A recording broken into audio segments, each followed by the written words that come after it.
आज का हमारा सेशन बहुत ही इंटरेस्टिंग होने वाला है क्योंकि आज हम डिस्कस करेंगे बीएफ स्किनर की ऑपरेंट कंडीशनिंग थ्योरी। लर्निंग एक ऐसा प्रोसेस है जिसमें सिर्फ हमारा दिमाग ही नहीं, हमारा समाज और हमारा बिहेवियर, हमारा जो व्यवहार है, बहुत ही अहम रोल प्ले करता है।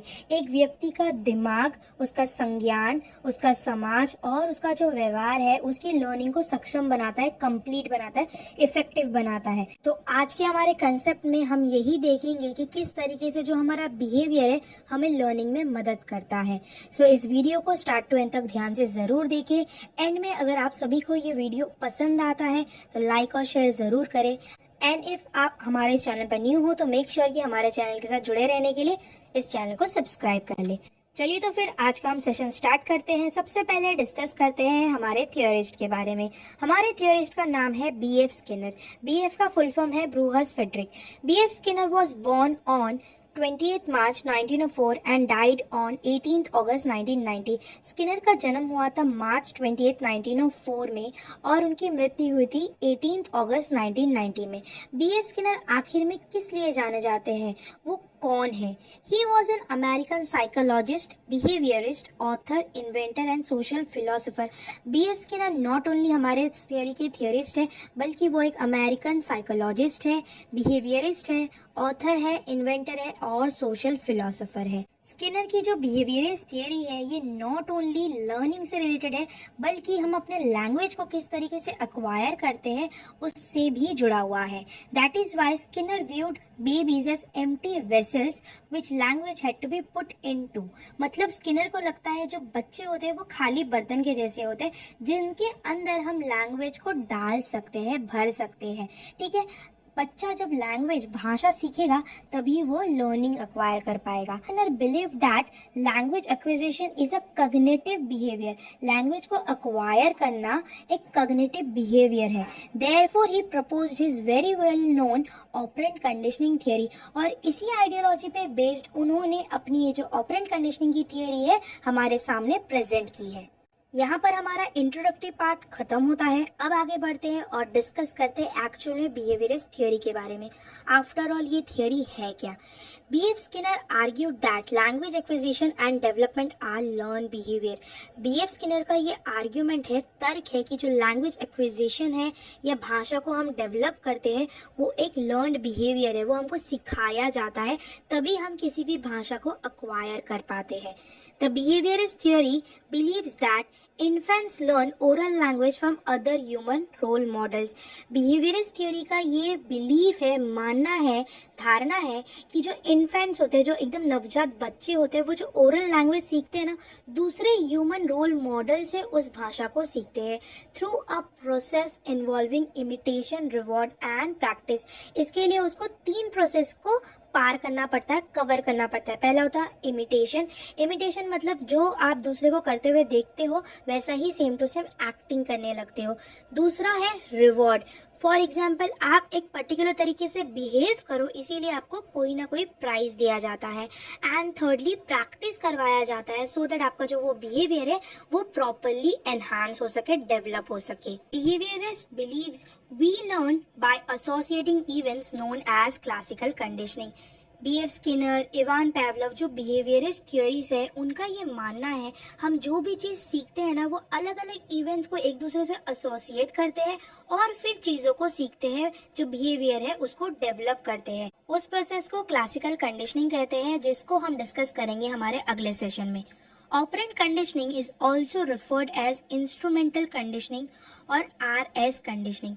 ऑपरेंट कंडीशनिंग की जो थियरी है उसे इंस्ट्रूमेंटल कंडीशनिंग भी कहा जाता है और RS कंडीशनिंग भी कहा जाता है। It is a method of learning that occurs through rewards and punishment for behaviour. Operand conditioning की थियोरी को इंस्ट्रूमेंटल कंडीशनिंग इसलिए कहा जाता है बिकॉज इसमें इंस्ट्रूमेंट्स या किसी भी सामान की मदद से जो बिहेवियर है उसको डेवलप करने की कोशिश की जाती है, इसी वजह से इसे इंस्ट्रूमेंटल कंडीशनिंग भी कहा जाता है। एंड RS का फुल फॉर्म है रिस्पॉन्स स्टिमुलस। स्टिमुलस एक ऐसी चीज या घटना है जिसको देखकर हम रिस्पॉन्ड करने के लिए मजबूर हो जाते हैं। और वहीं से हम जो अपना बिहेवियर है वो डेवलप करते हैं।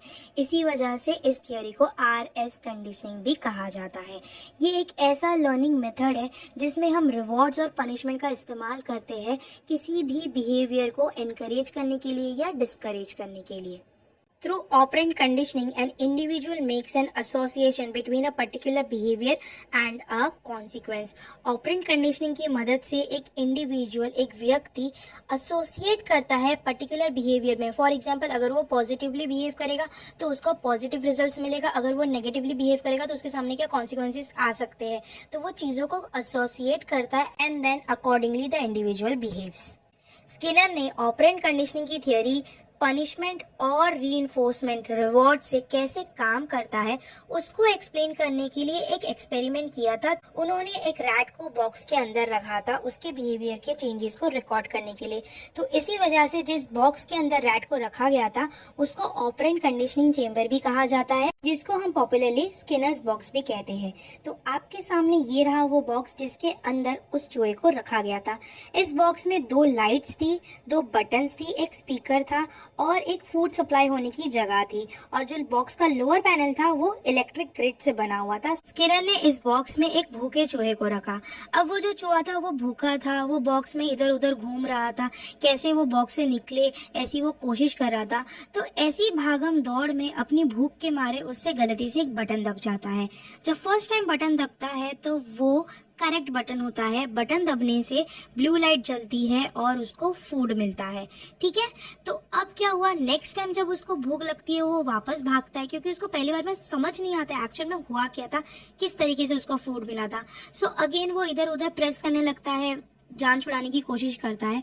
इसी प्रोसेस में अगेन उससे वो बटन दब जाता है एंड अगेन उसको फूड सप्लाई होता है। ऐसा कई बार करने से चूहे ने ये आइडियोलॉजी अपने माइंड में डेवलप कर ली है कि अगर वो बटन को प्रेस करेगा तो उसको फूड सप्लाई होगा। पर ऐसे ही भागम दौड़ में जब वो गलत लेवर को प्रेस करता है तो उसके सामने रेड लाइट पॉपअप होती है एंड देन उसको शॉक लगता है। ऐसा लगातार कई बार होने के बाद में रैट ने अब ये आइडियोलॉजी डेवलप कर ली। अब उसका जो बिहेवियर है वो सीख गया है कि अगर वो गलत लिवर को प्रेस करेगा तो उसको फूड नहीं मिलेगा, उसको शॉक लगेगा। सो यहाँ पर स्किनर ने रिवॉर्ड और पनिशमेंट दोनों के मदद से किस तरीके से एक बिहेवियर को हम इंक्रीज कर सकते हैं और किस तरीके से हम एक बिहेवियर को डिक्रीज कर सकते हैं हमको सिखाने की, हमको समझाने की कोशिश की है। इसी एक्सपेरिमेंट पे बेस्ड उन्होंने अपनी थियरी ऑपरेंट कंडीशनिंग को डेवलप किया। ऑपरेंट कंडीशनिंग को उन्होंने अच्छे से समझाने के लिए उसको 4 क्वाड्रेंट में डिवाइड किया, जिसमें से हमारा सबसे पहला क्वाड्रेंट है पॉजिटिव रीइंफोर्समेंट। जब हम किसी को पॉजिटिवली किसी बिहेवियर के वजह से रिवॉर्ड्स देकर उसका जो बिहेवियर है उसको एनकरेज कर सकते हैं, इंक्रीज कर सकते हैं, उसे हम पॉजिटिव रीइंफोर्समेंट कहते हैं। Something is added to increase the likelihood of a behaviour. कुछ चीज ऐड किया जाता है, कुछ हमें दिया जाता है जिसकी वजह से जो हमारा बिहेवियर पसंदीदा है उसे एनकरेज किया जाए। For example, child gets praise from parents for good school grades. अगर एक बच्चा अपने स्कूल के एग्जाम्स में अच्छे से परफॉर्म करता है, अच्छी अच्छी ग्रेड्स लेकर आता है, तो उसको उसके जो पेरेंट्स है प्रेज करते हैं, उसकी तारीफ करते हैं, उसकी प्रशंसा करते हैं। एक और एग्जाम्पल मैं आपको बताती हूँ। अगर कोई बच्चा है जो सब्जी खाने से मना कर रहा है, बट अगर उसकी जो पेरेंट है उसको कहती है कि अगर तुमने ये सब्जी खत्म किया तो मैं तुमको चॉकलेट ला के दूंगी या आइसक्रीम ला कर दूंगी, सो दैट उसका जो अच्छा बिहेवियर है उसको इंक्रीज किया जा सके, इसीलिए उसको रिवॉर्ड उसके सामने प्रेजेंट किया जा रहा है, उसे ललचाया जा रहा है। ठीक है ना, उस चीज को कहते हैं पॉजिटिव रीइंफोर्समेंट। सेकंड क्वाड्रेंट है नेगेटिव रीइंफोर्समेंट। नेगेटिव रीइंफोर्समेंट मतलब अगर आपका कोई एक बिहेवियर पसंदीदा है लेकिन उस पसंदीदा बिहेवियर को और इंक्रीज करने के लिए आपसे कुछ चीज ले लिया जाता है, छीन लिया जाता है, उसे हम कहेंगे negative reinforcement. Something is removed to increase the likelihood of a behavior. For example, a child cleans their room to avoid nagging parents. एक बच्चा अपने पेरेंट्स का गुस्सा, डांट नहीं सुनना चाहता है, इसीलिए वो हमेशा अपना रूम जो है ना क्लीन रखता है, साफ रखता है। तो इस तरीके से क्या हुआ, उसके जो पेरेंट्स है कंटिन्यूसली उसको डांटना बंद कर देंगे। तो यहाँ पर उसका जो अच्छा बिहेवियर है उसको इनकलकेट करने के लिए जो पेरेंट्स है वो उसको बार बार गुस्सा करना बंद कर देते हैं, या बच्चा ऐसे काम को ही अवॉइड करता है जिसके वजह से जो उसके पेरेंट्स है उसको बार बार गुस्सा ना करे, उसको डांटे ना। क्लियर। हमारा जो थर्ड क्वाड्रेंट है वो है नेगेटिव पनिशमेंट। पनिशमेंट का तो मतलब हर किसी को पता है, पनिशमेंट मतलब सजा। सजाएं हमको कब मिलती है? जब हम कुछ गलत तरीके से बिहेव करते हैं। Something is remove to decrease the likelihood of a behaviour. हमारा अगर कोई बिहेवियर है, व्यवहार सामने वाले को पसंद नहीं आता है और हमारे उस बिहेवियर को वो डिक्रीज करना चाहता है और चाहते हैं कि हम गलत तरीके से कम बिहेव करें, इसीलिए हमें सजा दी जाती है।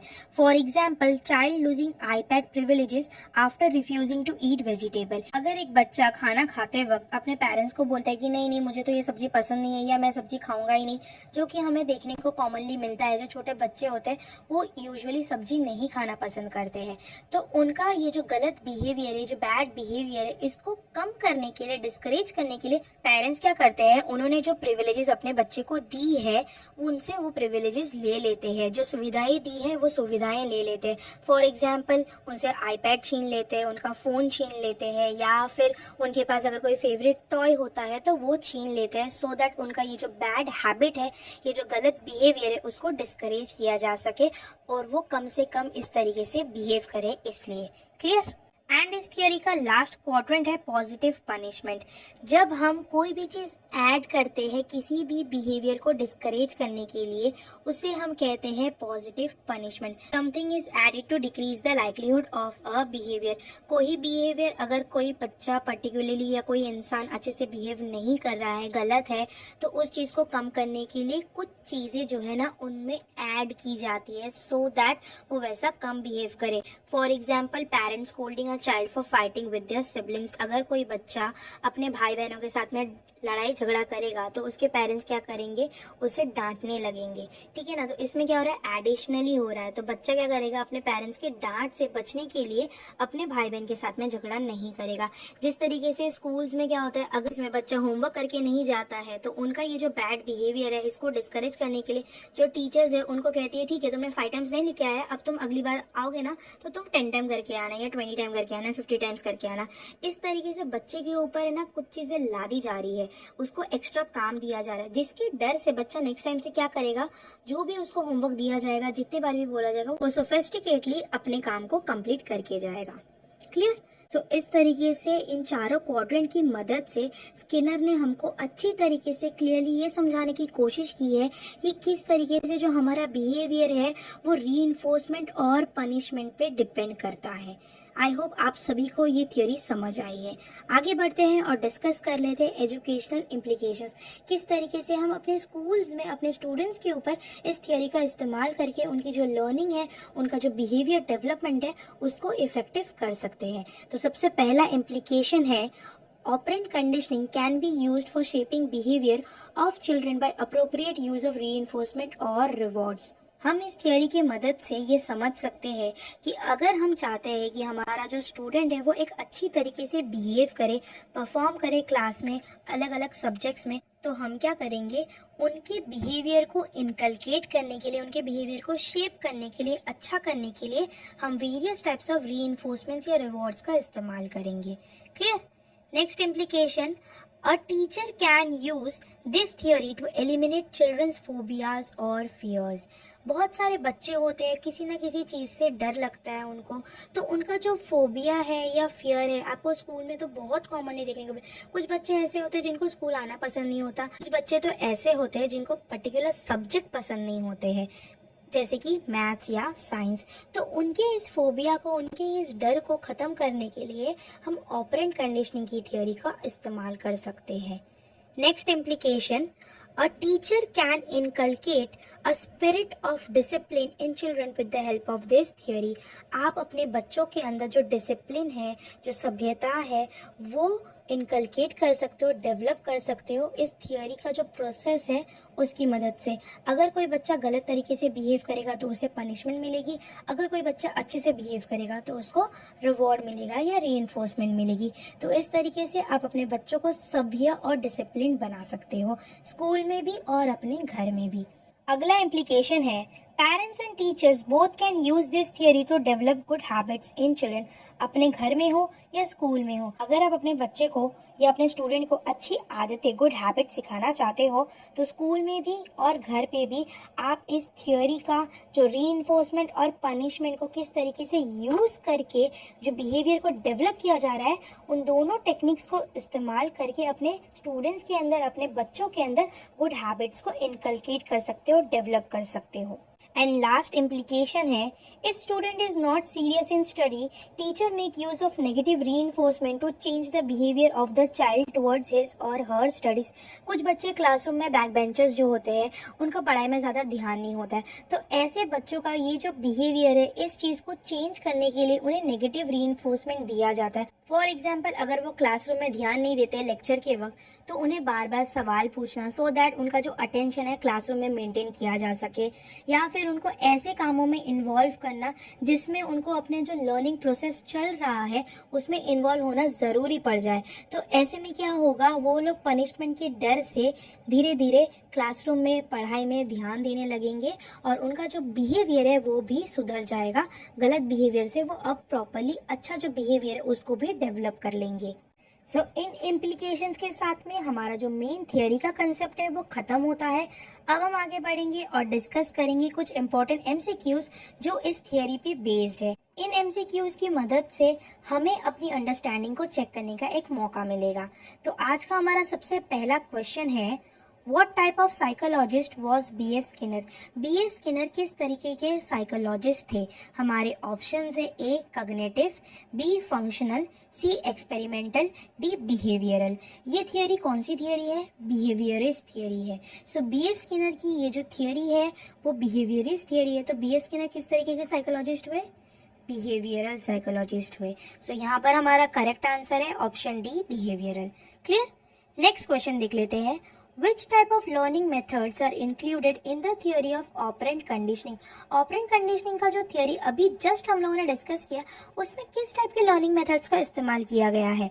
हमारे ऑप्शन है, ए रिवॉर्ड्स, बी पनिशमेंट, सी रीइंफोर्समेंट, या फिर D all of the above, इनमें से सभी। Now, आप लोग इन सारे ऑप्शंस को देखकर कंफ्यूज हो चुके होंगे, ऑब्वियसली इतना तो मुझे लगता ही है, क्योंकि आप लोग ये सोच रहे हो कि इसमें पनिशमेंट भी इंक्लूड किया है, रीइंफोर्समेंट भी इंक्लूड किया है, रिवॉर्ड्स भी है, ऑल ऑफ द अबव भी। अगर आप रीइंफोर्समेंट सिलेक्ट करते हो तो पनिशमेंट नहीं सिलेक्ट कर पाओगे, पनिशमेंट को सिलेक्ट करते हो तो रीइंफोर्समेंट भी नहीं सिलेक्ट कर पाओगे, लेकिन all of the above select करते हो तो फिर रिवॉर्ड्स को भी लेना पड़ेगा। पर मैं आपका कन्फ्यूजन दूर कर देती हूँ, रीइंफोर्समेंट और रिवॉर्ड्स एक ही टर्म है और पनिशमेंट तो you all know it better. So यहाँ पर हमारा करेक्ट आंसर है option D, all of the above, because option A and option C are same terms. चलिए आगे बढ़ते हैं अगले क्वेश्चन की तरफ। Question number 3, taking a child's tablet और mobile phone after they have been caught playing game during studying time would be an example of. एक बच्चे को आपने उसके पढ़ते वक्त फोन इस्तेमाल करते हुए या टैबलेट को इस्तेमाल करते हुए देख लिया है, पकड़ा गया है, तो उससे वो फोन या टैबलेट जो है ना छीन लिया जाता है। ये किस तरीके का एग्जाम्पल है, किस क्वाड्रेंट का, किस टाइप का एग्जाम्पल है, वो आपको बताना है। हमारे ऑप्शन है, A positive punishment, B negative punishment, C positive reinforcement, D negative reinforcement. Correct answer है option B, negative reinforcement, because यहाँ पर बच्चे का जो गलत बिहेवियर है उस चीज को डिस्करेज करने के लिए उससे चीजें ले ली जा रही है। उसको जो सजा मिल रही है ना, पनिशमेंट तो है ही क्योंकि उसने गलत काम किया है, तो उसके इस गलत काम का नतीजा क्या होगा, कैसे टाइप का पनिशमेंट मिलेगा उसको? नेगेटिव पनिशमेंट मिलेगा, जहां पर उससे कुछ चीज ले लिया जाएगा जो उसके लिए बहुत प्रिय है और उसे सबक सिखाया जाएगा कि नेक्स्ट टाइम से अगर तुम पढ़ते वक्त सीधा पढ़ाई नहीं करोगे तो तुम्हारा मोबाइल या जो तुम्हारा टैबलेट है वो तुमसे छीन लिया जाएगा। क्लियर? लास्ट क्वेश्चन देखते हैं आज का, positive punishment dash behaviour and negative punishment dash behaviour. Positive punishment हमारे बिहेवियर को क्या करता है और नेगेटिव पनिशमेंट की वजह से हमारे बिहेवियर में क्या बदलाव आते हैं। हमारे ऑप्शंस है, A strengthens and strengthens, that means हमारा जो बिहेवियर है वो दोनों ही केस में पक्का हो जाता है। अगर हमको पॉजिटिव पनिशमेंट दिया जाता है या नेगेटिव पनिशमेंट दिया जाता है, हमारा बिहेवियर जो है ना पक्का होता है। बी वीकेंड्स एंड वीकेंड्स, दोनों ही तरीके से हमारा जो बिहेवियर है उसको कमजोर करने की, उसको कम करने की कोशिश की जा रही है, वीक करने की कोशिश की जा रही है, सो दैट हम आगे से वैसा बिहेव ना करें। सी स्ट्रेंथन्स एंड वीकेंड्स, मतलब पॉजिटिव पनिशमेंट से हमारा जो बिहेवियर है वो स्ट्रेंथन होता है, पक्का हो जाता है, और नेगेटिव पनिशमेंट की वजह से हमारा जो बिहेवियर है वो वीक हो जाता है। And D weekends and strengthens, मतलब पॉजिटिव पनिशमेंट की वजह से जो हमारा बिहेवियर है वो वीक हो जाता है, और नेगेटिव पनिशमेंट की वजह से हमारा जो बिहेवियर है वो पक्का हो जाता है। जब हम बात कर रहे हैं पनिशमेंट की, तो एक चीज़ आपको ध्यान में रखना है, पनिशमेंट हमको तब मिलती है जब हमारा कोई बिहेवियर है ना उसको कम करना चाहते हैं। तो पॉजिटिव पनिशमेंट हो या नेगेटिव पनिशमेंट हो, दोनों का उद्देश्य, दोनों का आइडियोलॉजी और दोनों का एक ही टारगेट रहता है कि जो भी बैड हैबिट है या जो रॉन्ग बिहेवियर है उसको डिस्करेज किया जाए। तो इसीलिए यहाँ पर हमारा करेक्ट आंसर है option B, weekends and weekends. Clear to everyone? तो आज का हमारा सेशन यहीं पर खत्म होता है। आई होप आप सभी को बिहेवियरिस्ट थियरी क्या है, ऑपरेंट कंडीशनिंग थियरी क्या है, अच्छी तरीके से समझ आ चुका है। अगर आप सभी को हमारा ये वीडियो पसंद आया है तो मेक श्योर कि आप हमारे इस वीडियो को लाइक करें, अपने फ्रेंड्स के साथ में शेयर करें। अगर आप हमारे इस चैनल पर न्यू हो तो मेक श्योर कि आप हमारे इस चैनल को सब्सक्राइब कर लें। सब्सक्रिप्शन के बाद में बेल आइकन को ज़रूर टैप करना है, सो दैट आने वाली इंटरेस्टिंग वीडियोज़ की नोटिफिकेशन आप सभी को लगातार मिलते रहें। Thanks a lot for watching. मिलेंगे बहुत ही जल्द हमारे अगले वीडियो में।